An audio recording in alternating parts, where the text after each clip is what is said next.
মেলবোর্নের রাত মানেই যুদ্ধের ডাক, র্যাকেট উঠলেই সেখানে তৈরি হয় ইতিহাস। একজন স্বপ্নের গ্র্যান্ড স্ল্যাম ছুঁতে ছুটছেন, আরেকজন সময়কে হারিয়ে রেকর্ড ভাঙতে নামছেন। অস্ট্রেলিয়ান ওপেন ফাইনাল, এখানে তো শেষ বলে কিছু নেই। সেমিফাইনালে বাঁচা মরার লড়াই জিতে ফাইনালে উঠেছেন কার্লোস আলকারাজ ও নোভাক জোকোভিচ। বয়সের ব্যবধানটা 16 বছর। ক্যারিয়ারের দুই প্রান্তে দাঁড়িয়ে দুজন এবার ছুঁতে চান ইতিহাসের আলাদা মাইলফলক। 22 বছর বয়সী আলকারাজ অপেক্ষায় ক্যারিয়ার গ্র্যান্ড স্ল্যাম পূর্ণ করে সবচেয়ে কম বয়সী খেলোয়াড় হওয়ার কীর্তি গড়তে। অন্যদিকে 38 বছরের জোকোভিচের অস্ট্রেলিয়ান ওপেন শিরোপা রয়েছে 10টা। এবার লড়াইটা টুর্নামেন্ট ইতিহাসে সবচেয়ে বেশি বয়সী চ্যাম্পিয়ন হওয়ার, পাশাপাশি টেনিস ইতিহাসে সর্বোচ্চ 25টি গ্র্যান্ড স্ল্যামের মালিক হবার সুযোগ।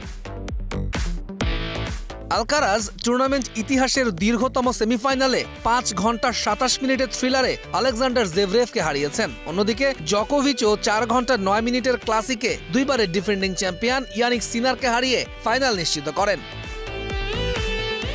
দুজনের এই প্রজন্ম দ্বৈরথ বরাবরই ক্ষুরধার। হেড টু হেডে জোকোভিচ এগিয়ে 5-4। তবে গ্র্যান্ড স্ল্যামে তাদের 5 লড়াইয়ের 3টিতেই জোকোভিচ হেরে গেছেন। তবে ঠিক 1 বছর আগে রড লেভার অ্যারিনায় আলকারাজকেই হারিয়েছিলেন জোকোভিচ, আর সেখানেই এবারের মহরণ। অস্ট্রেলিয়ান ওপেনের শিরোপার সঙ্গে জড়িয়ে আছে বিশাল প্রাইজ মানি। চ্যাম্পিয়নের জন্য থাকছে $41,50,000। ম্যাচটা হতে যাচ্ছে বেজলাইন থেকে বেজলাইনের টান টান যুদ্ধ।